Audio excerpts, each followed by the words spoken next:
आणि आदित्य ठाकरे बोलतायत, थेट जाऊया. पातळीवर ह्याला वोकिझम बोलू शकतो की तुम्ही ठरवता तुमचे प्रोनाउन काय आहेत, दे देम हिज हर वगैरे. पण इथे ऑपरेशनच्या बिना स्त्रीलिंगचं पुलिंग केले, पुलिंगचं स्त्रीलिंग केलंय. गौरी गगन गुप्ता, परत फोटोज आपण थोडे भुरकट केलेले आहेत, लिंग पुरुष. इथे तेजश्री दिलीप हडकर, लिंग पुरुष. असे 643 मतदार आपल्याला आपल्या विधानसभेत सापडलेले आहेत. आता कदाचित हा पुन्हा एकदा निवडणूक आयोग सांगू शकतं की हा एरर आहे, टायपिंग मिस्टेक आहे, चूक झालेली आहे. पण ही जबाबदारी खरं तर निवडणूक आयोगाची आहे.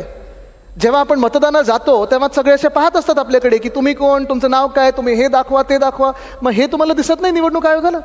आणि म्हणून आता जबाबदारी जी निवडणूक आयोग जे करत आहे ते आपल्याला पण काम करायला लागणार आहे. कारण निवडणूक आयोग हे भाजपचं काम करतं. मग निवडणूक आयोगाचं काम कोणी करायचं? आपण करायला पाहिजे. तर हे असे मतदार जे आहेत असे देखील तुम्ही पाहिले पाहिजेत, पकडले पाहिजेत. 643 मतदार आहेत. No EPIC number. मला तुम्ही सांगा इथे किती लोक आहेत ज्यांनी गेल्या काही निवडणुकांमध्ये मतदान केलेलं आहे? सगळे आहेत. निवडणुकीचे कार्ड तुमच्याकडे आहे, घरी सगळ्यांकडे आहे. त्याच्यावर इथे जो एक नंबर येतो एपिक नंबर, तो प्रत्येकाकडे आहे ना. आता तो एपिक नंबर नसेल तर गडबड तर होते. असे एपिक नंबर नसणारे देखील नावं प्रत्येक यादीत घुसवलेले आहेत. हे लोक कोण आहेत, कुठून आले, का एपिक नंबर ह्याच्यावर नाही आहे? कारण आम्ही जेव्हा विचारलं तिथे निवडणूक आयोगामध्ये तर त्यांनी सांगितलं नाही, आम्ही सगळ्यांना एपिक नंबर देत आहे, काही अशी गडबड असेल तर आम्हाला सांगा. मग ही गडबड पकडणार कोण? असे वरळीत 28 सापडले आपल्याला ज्यांचे एपिक नंबर नाही आहेत. आता हे पहा तुम्ही, duplicate name in voter list same epic. Epic number same आहे, सगळं सेम आहे, पूर्णपणे सेम. पण त्याच वेगळ्या वेगळ्या यादींमध्ये, एका यादीमध्ये सेम टू सेम नावं, कुठे छोटासा इकडे तिकडे बदल केलेला आहे. म्हणजे डुप्लिकेट असे किती मतदार असतील, किती मतदार कार्ड बनले असतील हे तुम्ही पाहिलं पाहिजे. असे 133 मिळालेले आहेत जे डुप्लिकेट नावं आहेत, सेम टू सेम आहे. म्हणजे हे आता पार्वती प्रदीप कुमार सोलंकी, पार्वती प्रदीप कुमार सोलंकी, हा एपिक नंबर सेम आहे, हा एपिक नंबर सेम आहे, सगळं काही सेम आहे. पण हे दोनदा आलं यादीमध्ये, दोनदा आलेलं आहे. म्हणजे कदाचित 2 लोक जाऊन मतदान करू शकले असतील यांच्या नावावर. असे 133 लोक आपल्याला सेम टू सेम सापडलेले आहेत. आता हे आहे सेम पर्सन डिफरंट एपिक. म्हणजे एका व्यक्तीचं 2दा किंवा 3दा मतदानाचं कार्ड बनवलेलं आहे, पण वेगळे वेगळे एपिक नंबर आहेत. आता तुम्ही उदाहरण म्हणून पाहायचं थोडं. आता हे उदाहरण खूप महत्वाचं आहे. हे उदाहरण जर तुम्ही पाहिलं तर ही अनया सहानी, बाकी सगळं जर तुम्ही पाहिलं किरण साहनी नाव, आईचं नाव किरण साहनी, हे दोन्ही बरोबर आहे. पण हिचं इकडे नाव अनाया सावनी केलेलं आहे, इथे अनया सहानी आहे. फोटो दोघींचा सेम आहे, आत्ता मी भुरकट केलेला आहे, पण सेम टू सेम फोटो. जुळी आहेत का आम्हाला माहिती नाही, पण सहानी सावनी कसं बदललं माहीत नाही. घराचा पत्ता सेम आहे, सगळं काही सेम आहे. बाकी हे 2 बदललेले इपिक नंबर आहेत. म्हणजे इपिक नंबर जर हा युनिक असेल तर मग एका व्यक्तीचे 2 कार्ड्स, थोडीशी नावं आडनावं इकडे तिकडे करून, तोच पत्ता, तेच वय, आईचं नाव तेच आहे, फोटो तेच आहे, इपिक नंबर बदलून वेगळे वेगळे मतदार असे किती कार्ड्स केले असतील हे तुम्ही तुमच्या मतदारसंघांमध्ये बघितलं पाहिजे. ही देखील वोट चोरी तुम्ही पकडली पाहिजे.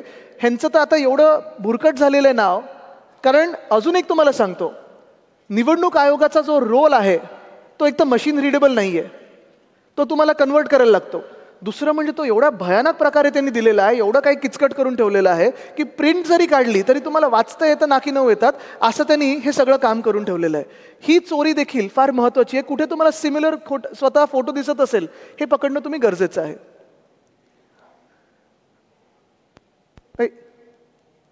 नाही थांबा, कुठे गेलं? खालती इथे होतं ना. नाही, थोडं हे करा. नाही, घाबरू नका, निवडणूक आयोग इथपर्यंत पोहोचला नाहीये.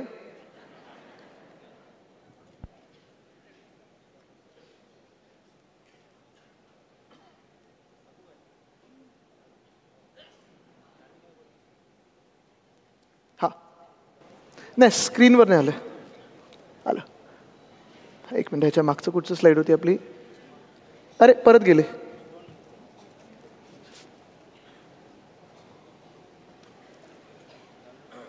नाही, ह्याच्यावर नाही आले. No EPIC. आता हे मतदार झाले आपले. नो एपिकचं दाखवलं मी, हे पण दाखवलं, हे पण दाखवलं. आता हे सगळ्यात महत्त्वाचं आहे.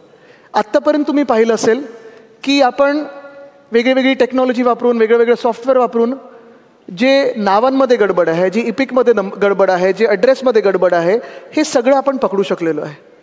पण आत्तापर्यंत एकच सॉफ्टवेअर आहे, इरोनेट नावाचं, मला वाटतं त्याचं नाव ECNET केलेलं आहे, जे स्वतः निवडणूक आयोगाकडे आहे. ते एक गोष्ट पकडतं, ते म्हणजे फोटोचा प्रॉब्लेम. फोटोचा प्रॉब्लेम हे किती याद्यांमध्ये आहे, किती लोकांच्या मतदान कार्डवर आहे, हे अजून आपण पकडू शकत नाही. त्याला आपल्याला यादी वाचनच करायला लागतं. आणि म्हणून इथे आपला आकडा कुठचा आलेला नाही आहे. हे फोटोज इथे भुरकट केले नाही आहेत, हे असेच फोटो आहेत. आता मला तुम्ही सांगा, जर तुम्ही पोलिंग एजंट म्हणून बसला असाल आणि हे कार्ड तुमच्या समोर आलं, कोण आहे त्या भूमिका पाटकर नावाच्या, काय पाहणार आहे तुम्ही याच्यात? एक फोटो असा आहे आपल्याकडे, ते आहे त्या कुठेतरी पुढे याच्यात, एकाचं नाक दाखवलंय. पण हे असे जे आहेत प्रकार, हे प्रकार तुम्हाला सहज एका यादीमध्ये नजर टाकल्यानंतर असेच पकडता आले पाहिजेत. कारण जिथे फोटो तुम्हाला ओळखताच येत नाहीये, काय आपले पोलिंग एजंट बसून पकडणार आहेत तिथे? बरं, ह्याचा आकडा पण नाहीये. म्हणजे जो पहिला आकडा मी बोललो ना स्टॅटिस्टिकल अनॉमलीचा, 19,333, हा आकडा फोटो जिथे नाही आहेत किंवा फोटोची गडबड आहे हे सोडू नये. म्हणजे असे अजून जर पकडले तर साधारणपणे वरळीच्या मतदारसंघामध्ये जी गडबड आहे, जे मतदार यादीमध्ये गडबड आहे, तो आकडा 22,000 ते 23,000 पर्यंत पोहोचू शकतो. 22,000 ते 23,000 हा कमीत कमी आकडा बोलतोय. हा आकडा अजून आम्हाला पकडायचा आहे, त्याचं यादीचं वाचन सुरू आहे. जसं हा प्रॉब्लेम आहे तसा पुढचा आहे की फोटोच नाहीये, हे देखील तुम्ही पाहिलं असेल. आता हे अमित लाल बहादूर यादव जे आहेत, वडिलांचं नाव लाल बहादूर वगैरे, हे सगळं ठीक आहे, पण इथे फोटोच नाहीये, हे पण तुम्ही पाहिलं पाहिजे. कारण इथे एपिक आहे, ठीक आहे, मतदार यादी कुठची आहे हे पाहिजे, हे सगळं आहे, पण फोटो नसेल तर तुम्ही ओळखणार कसं आहे ना? हे तर पाहिजे आपल्याला. तर हे देखील तुमचं लक्ष असणं गरजेचं आहे. आता हे बघा, हे वरळीतले 2 मतदार आहेत, कोण पकडू शकणार आहे? हे तर एवढं युनिक आहे. इथे तर 3 भाषांमध्ये लिहिलंय. ही भाषा इंग्लिश आणि मराठी, एका कार्डवर 3 भाषा आहेत. आम्ही जेव्हा निवडणूक आयोगाकडे गेलो होतो, सगळेच आम्ही होतो, मग त्याच्यात उद्धव साहेब होते, राजसाहेब होते, आम्ही सगळे बाकीचे पण नेते होते, जयंत पाटीलजी होते, पवार साहेब होते. आम्ही त्यांना विचारलं की असे जर असतील मतदार कार्ड, हे कारण अनेक आहेत, पूर्ण मुंबईमध्ये असे अनेक मतदार वोटर कार्ड्स आहेत, त्यांना आपण विचारलं की हे नेमकं काय गडबड आहे, हे कसं इथे येऊ शकतं? ते बोलले, सर नाही, बॉर्डर एरिया असेल तर ते कार्ड इकडचे तिकडे होऊ शकतात. बॉर्डर आपली कोणाबरोबर आहे? वरळी काय तिकडच्या बॉर्डर बरोबर आहे? इथून 12 नॉटिकल माईल बाहेर गेलं तर तुम्हाला इंटरनॅशनल बॉर्डर लागेल, मग आफ्रिकेमधले कुठचे देश लागतात वगैरे हे पाहायला लागेल. पण ही भाषा कशी येऊ शकते? आणि ही जी गडबड आहे ही देखील तुम्ही पकडली पाहिजे. ही देखील निवडणूक आयोगाने सुधारणा करणं गरजेची आहे.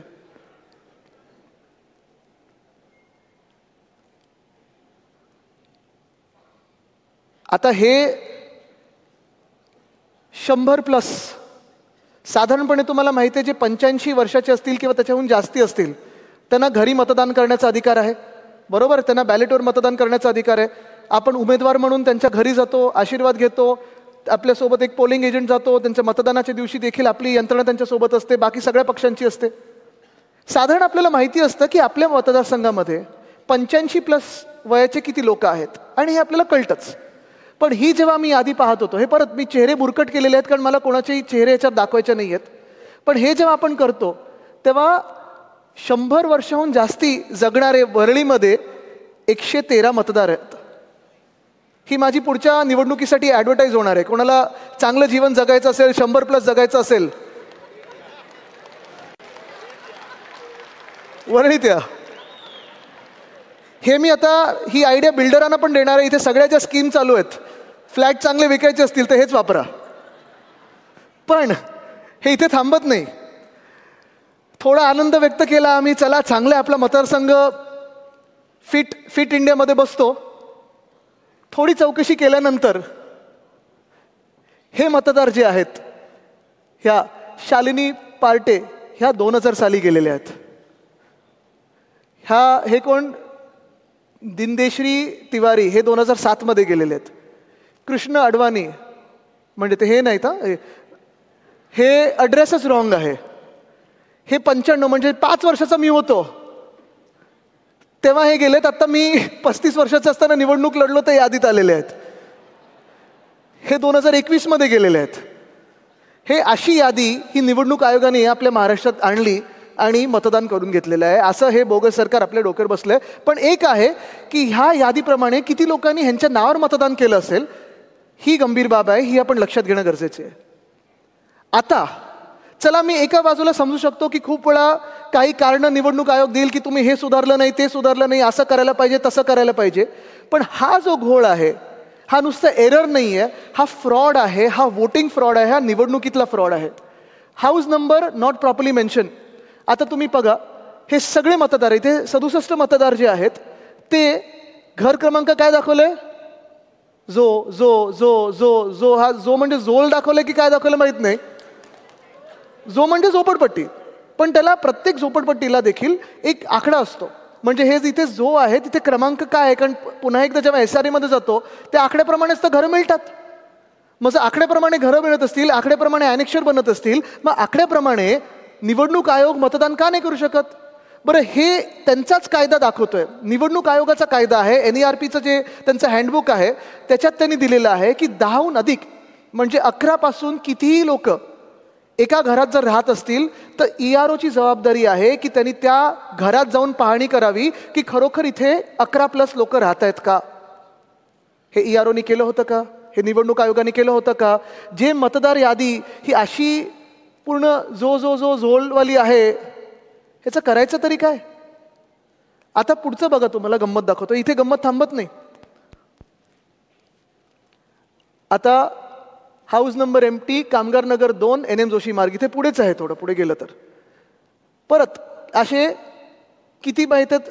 हे इथे तर बघा question mark slash question mark question mark question mark हे पट्टा दाखवलं यांचा. हे परत इथे मोकळं मोकळं मोकळं, इथे जो मोकळं मोकळं मोकळं काहीच नाही. इथे असे किती मिळाले असतील वरळीमध्ये? तर 4177 लोक मिळालेत ज्यांचे आता पताच नाहीये. आम्ही उमेदवार म्हणून ह्यांच्याकडे जायचं तरी कसं? आमचे जे पॅम्फलेट असतात, लिफलेट असतात किंवा प्रचाराला जायचं असेल तर निवडणूक आयोगाने सांगावं हे नक्की काय आहे, कुठे, हा पत्ता कुठे, question mark slash question mark question mark question mark, राहतात तरी कुठे, ही बिल्डिंग कुठे आहे.